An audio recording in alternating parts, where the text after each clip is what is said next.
Good morning, ma'am. We are first-year RadTech students from Chinese General Hospital Colleges, and today we are conducting our group project for our subject, Science, Technology, and Society. So before we start, we would like to ask you some basic questions. First is, what is your name? Okay. I'm Gian Ross Franco. So you can call me Gian or Miss Gian. I'm teaching in De La Salle University under the College of Computer Studies. So I've been there for almost 13 years. Second is, what program or degree did you finish during college and in what school?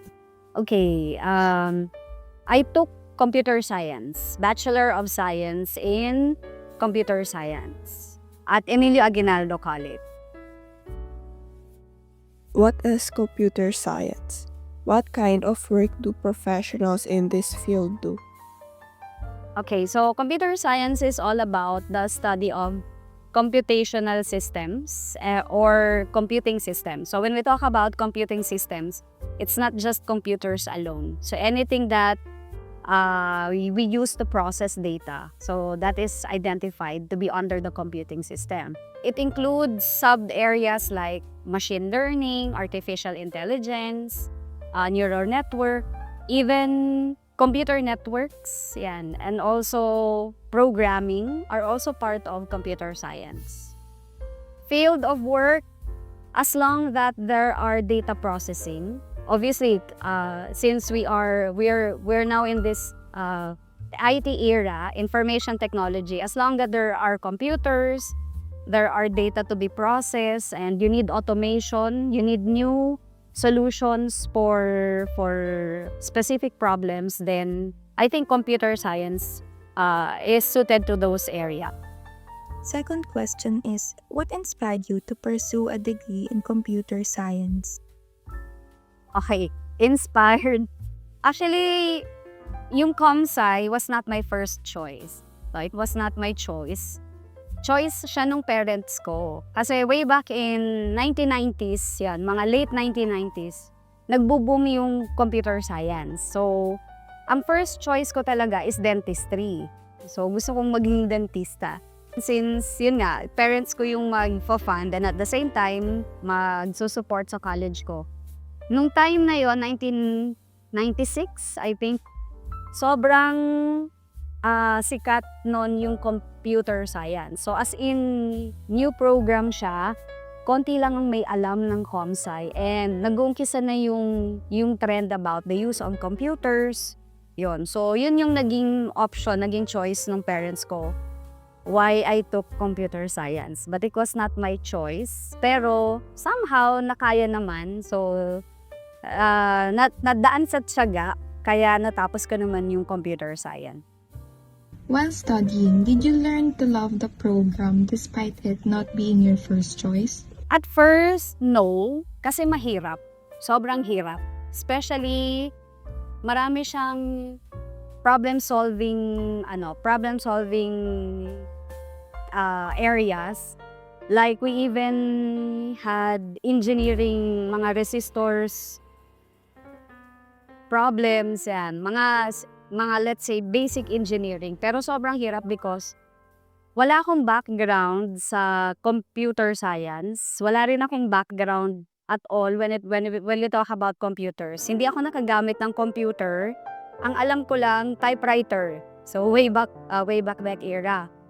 Pero throughout the journey, yes, unti-unti natutunan ko naman siya, nadaan sa tiyaga. Ang naging challenge lang sa akin is yung delivery nung courses. Like for example, sa programming. Mahirap maintindihan talaga yung programming kapag hindi marunong magturo yung professor. So ang hirap kasi niyang matutunan kasi there's no specific let's say standard way to code. There are different ways to code. So pag hindi na-appreciate yung pag-deliver nung coding, mahirap mag-adjust. Mahirap talaga siya. Would you consider your work in computer science as more of a profession, a mission, a passion, or a vocation? What makes you feel that way? Okay. I will answer that question in relation to the teaching profession as ComSci. Kasi yun nga, under ako ng academe, so I'm more on the teaching profession. Pero since yun nga, ang tinuturo ko is ComSci, so I will answer that in a sense na I am a teacher, a professor, not a ComSci, let's say, programmer. So if I will be answering that as a teacher, yun, as an educator, I would say it's a mission and a passion. Okay. Mission kasi when I was taking the program ComSci, nakuha ko yung challenge and inspiration na syempre na hirap akong maintindihan yung programming. Throughout my hardship sa pagiging ComSci, parang naging ano sa akin na parang naisip ko na pag ako nagturo niyan, pag ako nag-deliver niyan, ganito yung gagawin ko. I never thought na magtuturo ako. So my first job was web developer. I was just invited to teach part-time. Kasi kulang nga ng teacher din dun sa same school, sa Emilio Aguinaldo College. Pero yun nga, nung nag-start ako magturo, nagustuhan ko siya. So I left my work as web developer. Nag-focus na lang ako sa pagtuturo, sa teaching. So nung nagtuturo na ako, it was parang for me it was a mission for me na I will use my knowledge as ComSci. I will use what I've experienced way back in college. Na kapag nagturo na ako ng programming sa student, hindi ko gagayahin yung nakita ko dun sa prof ko. So it was a mission na I will do all my best para ma-inspire yung students na tuturuan ko to finish computer science. So one of my accomplishment, I had this student na nagsabi siya sa akin, parang nag-aaral na siya ng ComSci for 2 years. And on that year, na naging student ko siya, first time ko siyang maging student, that was the time na balak niya nang mag-shift ng program, ng course. Pero nung naging teacher niya ako sa programming, dun siya nag-decide na I will stay in computer science. And then, yan, natapos niya naman yung ComSci. And then, nung nakagraduate siya, binalikan niya ako, sabi niya sa akin, Ma'am, sabi niya, I would like to thank you for being my teacher in this programming subject. Sabi ko, bakit? Kasi ma'am, mag-shift na ako nung last year na yan. Kayo yung naging teacher ko. So, first time po kayong naging teacher.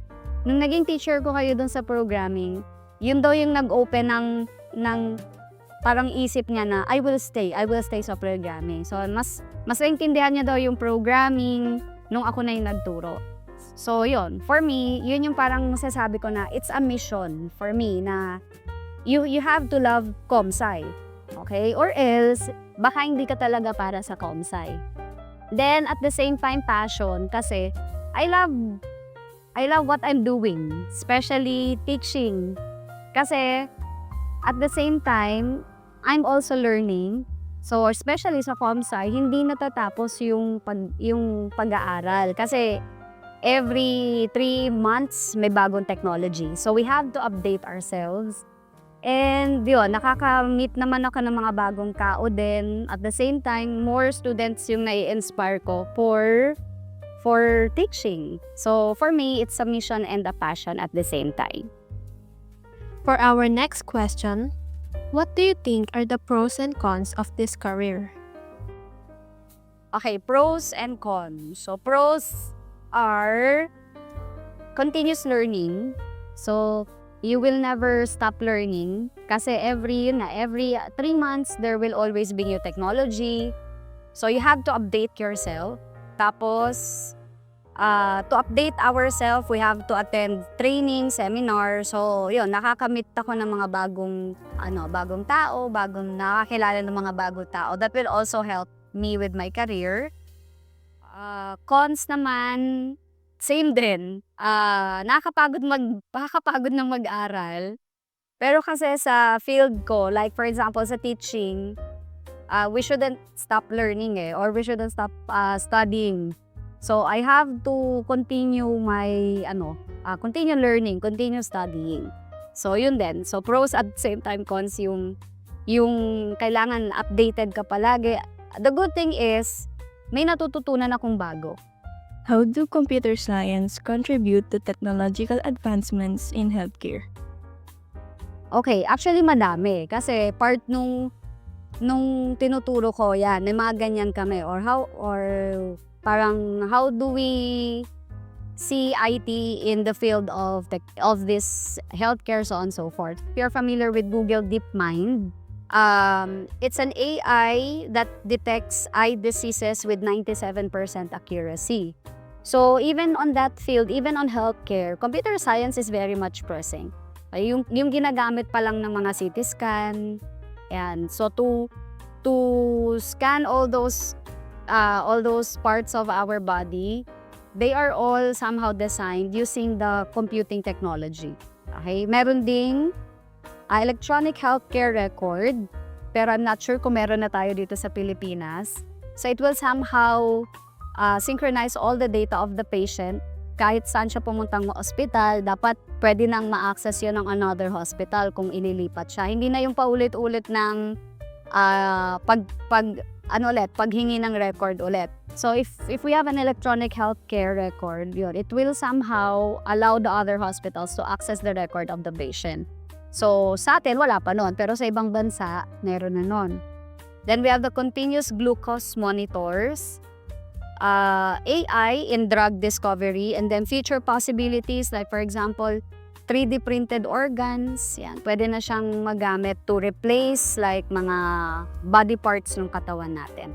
What advice would you give to students who are contemplating a career in computer science, especially in terms of choosing a program or preparing for the field?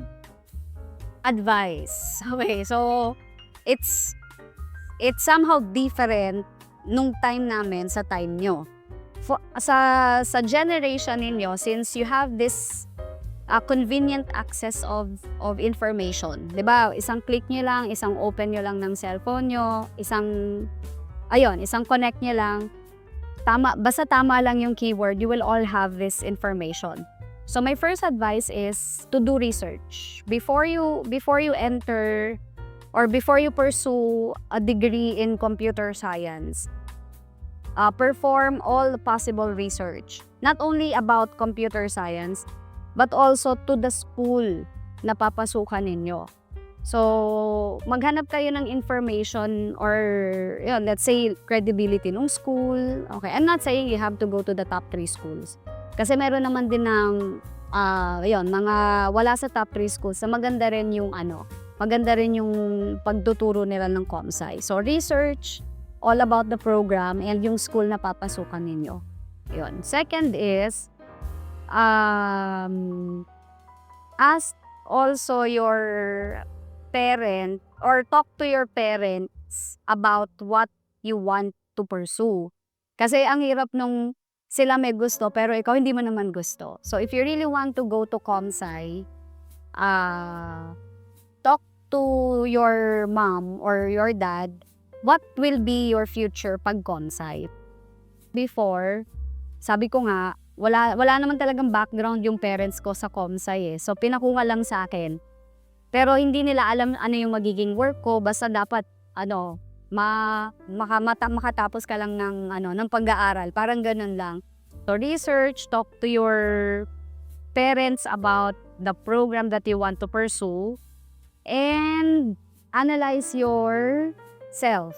Ano yung kaya mong gawin? Kasi kung magko-ComSci ka, first requirement talaga is dapat problem solver ka. Then, critical thinker. Okay? So, you should go out of your box. Yun. Hindi siya pwedeng eto lang. Okay? Everything will be revolving about data. So, all of that will be part of your task as ComSci. Kasama siya sa mga ina-analyze araw-araw. That is all for this interview. Thank you so much for entertaining our invitation.